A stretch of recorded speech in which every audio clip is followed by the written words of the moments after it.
Welcome viewer, I am Murugan S. This video tutorial describes how to disable the window maximize and minimize animations on Windows 10, 8 and 7.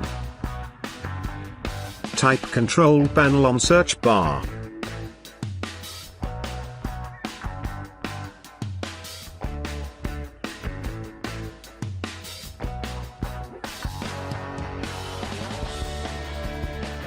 Click System. Click Advanced System Settings. Click Settings.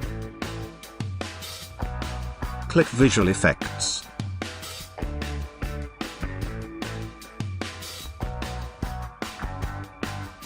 Uncheck Animate Windows when minimizing and maximizing. Click Apply, OK. Maximize and minimize animation is successfully disabled.